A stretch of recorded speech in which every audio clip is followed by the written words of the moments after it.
2026-এ SIR পরবর্তী পরিস্থিতিতে অঙ্ক ঘুরে যেতে পারে বলে মনে করছেন রাজনৈতিক বিশ্লেষকরা।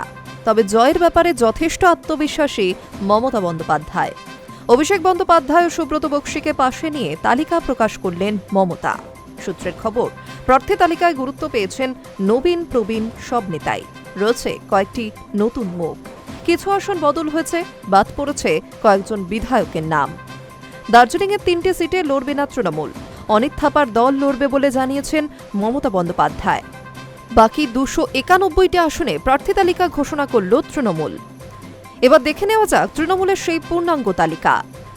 মেখলিগঞ্জ পরেশ অধিকারী, দিনহাটা উদয়ন গুহ, আলিপুরদুয়ার সুমন কাঞ্জিলাল, ধূপগুড়ি ডক্টর নির্মল রায়, শিলিগুড়ি গৌতম দেব, মাটিগাড়া নকশালবাড়ি শঙ্কর মালাকার, চোপড়া হামিদুর রহমান, বালুরঘাট অর্পিতা ঘোষ, হরিরামপুর বিপ্লব মিত্র, ডোমকল হুমায়ুন কবির, করিমপুর সোহম চক্রবর্তী, পলাশীপাড়া রুকবানুর রহমান, হাবড়া জ্যোতিপ্রিয় মল্লিক, ভাটপাড়া অমিত গুপ্তা, নোয়াপাড়া ত্রিনাঙ্কুর ভট্টাচার্য, ব্যারাকপুর রাজ চক্রবর্তী, কামারহাটি মদন মিত্র, বরানগর সায়ন্তিকা, ডায়মন্ড হারবার পান্নালাল হালদার, সোনারপুর দক্ষিণ অরুন্ধতী মৈত্র, ভাঙড় শওকত মোল্লা, বেহালা পশ্চিম রত্না চট্টোপাধ্যায়, কলকাতা পোর্ট ফেরাদ হাকিম, ভবানীপুর মমতা বন্দ্যোপাধ্যায়,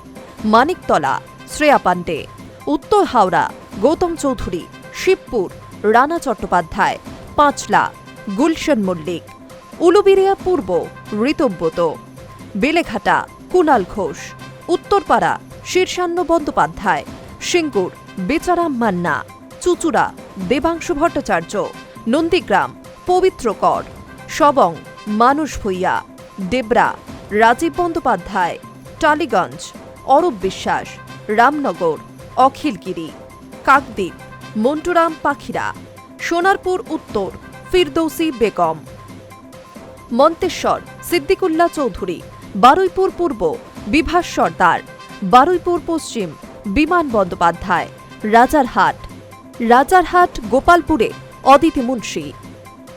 তালিকা ঘোষণার আগেই বিজেপির বিরুদ্ধে আক্রমণ শানান মমতা বন্দ্যোপাধ্যায়। অফিসার বদল প্রসঙ্গে মমতা বলেন, লড়াইটা মেঘের আড়াল থেকে লড়ছেন কেন, সামনে থেকে লড়ুন, প্রকাশ্যে সভা করুন। তিনি আরও বলেন, সব অফিসারই আমাদের অফিসার, বিজেপির কোনো সম্ভাবনাই নেই, সিট এবার আরও কমবে বিজেপির। বারবার মানুষকে লাইনে দাঁড় করিয়ে নিজেরা কিন্তু বেলাইন হয়ে যাবেন। এটা বাংলা অস্মিতার লড়াই, বিজেপির অস্তিত্বের লড়াই। Hi news network.